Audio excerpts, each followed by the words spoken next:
It's a no-brainer. I mean, Paul's like one of my favorite actors. Also, I love pro wrestling. Like I went and saw me and my sons also, I have teenage sons, they also love pro wrestling.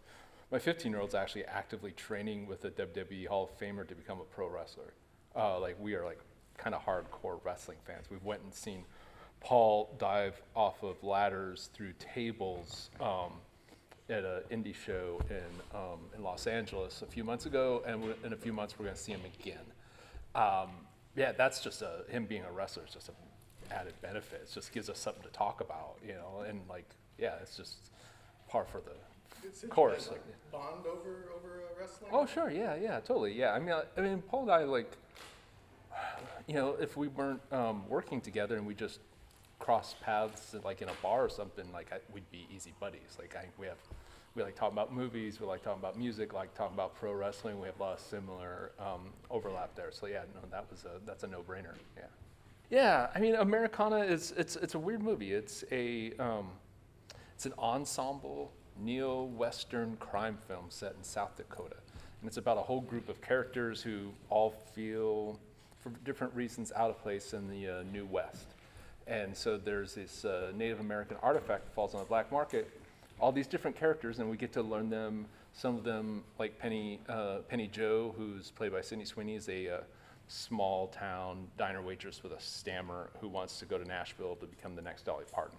But she can't afford to move there, so she wants to get from money. There's another character played by Zahn McClarnon, who's a member of a Lakota People's Army. He wants to get it to bring it back to its rightful home. And then there's a whole range of people. So we meet all these people, get to see what their lives are like in modern day South Dakota, and then we kind of put them on a collision course. I think this is where I've most wanted this movie to play, partly because of my connection to Arkansas. It's really my adopted home. It's where, you know, hopefully within the next 5 years, once my sons finish high school, my wife and I hopefully move to Fayetteville. We have a place in Fayetteville, be there pretty much full time. But also I feel like I'm I'm a small town guy. I'm not a slick Hollywood, New York type of guy. And I think there's an overlooked perspective of just like, you can set a lot of interesting stories in quote unquote flyover America without it being about opioids or about, you know, some white collar professional wandering into the Ozarks or something like that. I mean, it's a good show, but like I wanted just to set an interesting story in a part of America where Hollywood isn't putting its spotlight very much. And so it feels like, you know, we premiered at South by Southwest in Austin. We're playing here. Like that's the kind of, that's like my ideal audience in a lot of ways. So that's why I feel like this is a good place for it.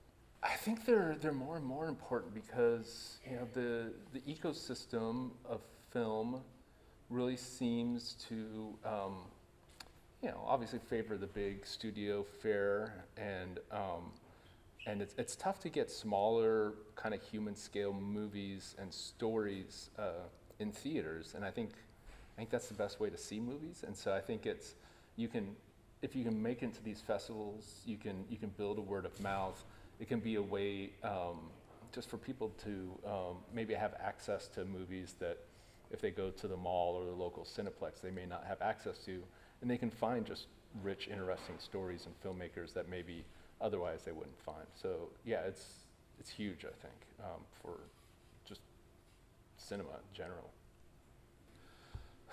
I mean, part of it, when I was here, I met my wife, and so like that's, you know, I probably wouldn't be here if that didn't happen, you know.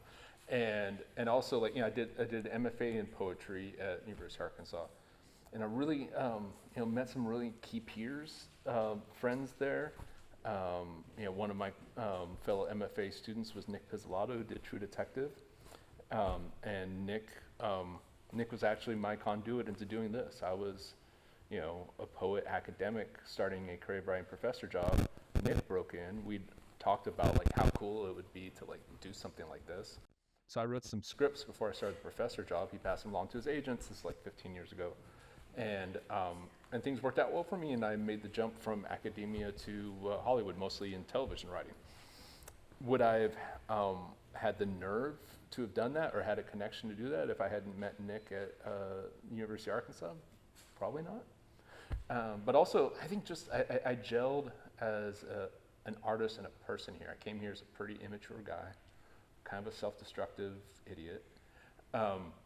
Was a self-destructive idiot while I was here. It was a 4-year MFA program. I was hanging out with a lot of poets and writers who don't have the healthiest lifestyle. I was also in bands and part of like the Fayetteville, Little Rock music scene, even though I'm not a very good musician. And thankfully, I survived those 4 years of self-destructive behavior. But it just solidified for me that like a life in the arts,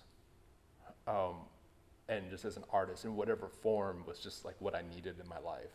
And it was great to do it in a place where, you know, like people are doing it, like you're not in a band in Fayetteville or Little Rock because you think an agent is in the crowd and is going to sign you. You're doing it for the love of the game. And so I think that was really healthy for me as well. Lots of different doors to different projects. I work mostly in TV. Sometimes in TV, so I was just a showrunner on a TV show called Poker Face with Natasha Lyonne. They needed somebody as a showrunner. I threw my hat in the ring and they hired me. Like that was that. Americana, I just went off on my own over a couple months. It had been percolating in my mind. I just went off and wrote it. Nobody asked me to. Actually my reps recommended that I don't because they didn't think I'd get it made. When I told them the idea, and I'm kind of stubborn, so I did it anyway. And then then we got it financed and made it. And so there's a huge range. But like if I'm writing something on my own, it's usually some kind of genre that I want to work in, and it's usually kind of macho, but I'm hoping to bring some kind of lyricism or soulfulness to it. And it usually has something to do with America or blue collar life. And but then if I come up with a character or a scene idea or something that I can't shake, I'll kind of like just let it gnaw at me until I can't stand it and I have to sit down and write it. And so that's a pet project, a personal project like Americana. That's how that came about.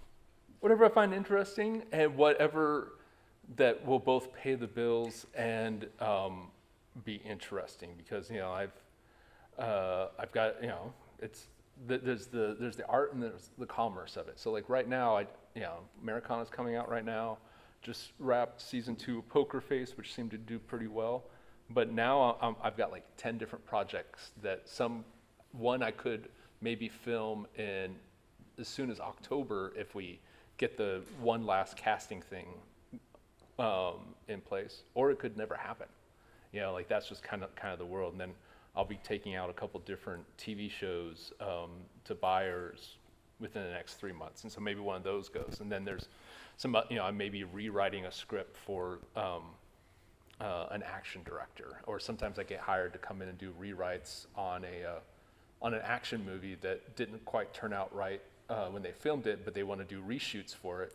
And so they'll hire me to come in and write new scenes for it. So it's there's that. And those in of themselves can be rewarding, but they also pay the bills, but they also kind of buy me the space to do something like Americana. Often it's some kind of combination of, I watch a lot of movies, watch a lot of old movies, from 70s and earlier primarily.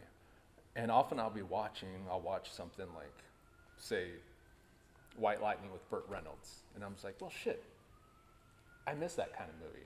Why don't I do some kind of like car movie in the South? But probably set in the present day because it's tougher to get a period thing going. And then I'll start thinking, well then like, what in my life that I actually have, either characters or elements of life. Like I'm playing around now with a version of a car culture crime film set in around Fort Smith. And so there's a little bit there of like taking some inspiration from usually movies, but sometimes novels that I really love, and then things I know from my own life and seeing how I can combine them together. I like the White Lightning kind of name drop because I think part of that was shot in Arkansas. It's shot in Arkansas. It looks amazing, and it's a cool movie. That was before Yeah. So I think it, to be a nerd, I think that's 1973. It was White Lightning, and I think Smoking the Bandit was 1977. So yeah, so like Sounds right. it caught Burt Reynolds. He was just coming out of Deliverance, and he was finally kind of becoming a little bit of a star, but he wasn't all the way into like Smoking the Bandit, winking at the camera. And so it was this cool spot where because he kind of came up as like almost like a new Brando type of guy, and then he was in TV a lot. Anyways, and so it caught him at a really cool time. Like he's got like the classic Burt Reynolds laugh, but he's he's really going for it too in a really cool way. It's a fantastic movie. Underappreciated actor, I think. Yeah. But yeah, so my actual question. Yeah. So you like you said, like most of your work has been in television. Yeah. And this is your first feature film. Was that transition from television to feature? Was it seamless? Was there? This is my first time to direct. You know, so it's a different role. That said, kind of everything I did as a director in Americana, I did some version of as a writer, producer, or showrunner in TV. So it wasn't like bewildering, it's very, very important to prep. It's very, very important to get everybody on the same page. Casting is everything. Make sure the script works. Make sure you're, not like cross your fingers, but that you actually believe in the scenes. Being on set, how to talk with actors. I think I kind of developed that I didn't have to talk that much. I don't know if it's because my academic background, as you're probably seeing, I can hold court for too long. I try to keep that in minimal on set. 1 or 2 sentences is plenty. And then I had plenty of room in post-production, so I knew that process. So like the actual like day-to-day directing was strangely fairly seamless. I think I also got lucky with a very cool cast and a very cool crew. Like there was no nightmares, no even like borderline difficult people to be found anywhere. So that helped. The actual process of getting a movie made and then distributed in film is a lot more in TV. Like if you're going into production, you already know where it's going to be broadcast. You have a set amount. Like there's certain things in place. There's only so many TV studios. There's only so many networks, channels, or streamers. And so if you take a project out and you get all no's, you're just like, well, that's kind of dead. Move on to the next thing. Film, you can live in this land of maybe for a decade. And so that's different. And then also when you make it, you're not guaranteed immediate distribution. As like Americana premiered at South by Southwest in 2023. We're in the middle of making a deal with Lionsgate's our distributor, and our financier, it's like public knowledge, they filed for bankruptcy. And so we were tied up in court for 1.5 years. It's just, that doesn't really happen in television, or at least it doesn't as much. In film, it's not all that unordinary for there to be a long process up to the green light, and then sometimes a little bit of a longer process to actually get out into the world. So that is different. So like from like conception of the idea to today, how long has that? Oh, I think I had the first, I went back into my archives, and I think the first inkling of this idea, I put pen to paper in 2018, 7 years ago. Wrote out the first draft in 2019. I think got financing for it in 2021, filmed it in 2022, premiered in 2023, and then now out in the world in 2025. Yeah. So a little bit of a march. Yeah. Yeah. So the one movie that I asked everybody on the crew to watch was Steven Spielberg's Sugarland Express, which I love, Texas-based, but just the vibe, the general look of it. I asked Sydney Sweeney to watch Coal Miner's Daughter, Sissy Spacek's performance, just a little bit of the spirit there.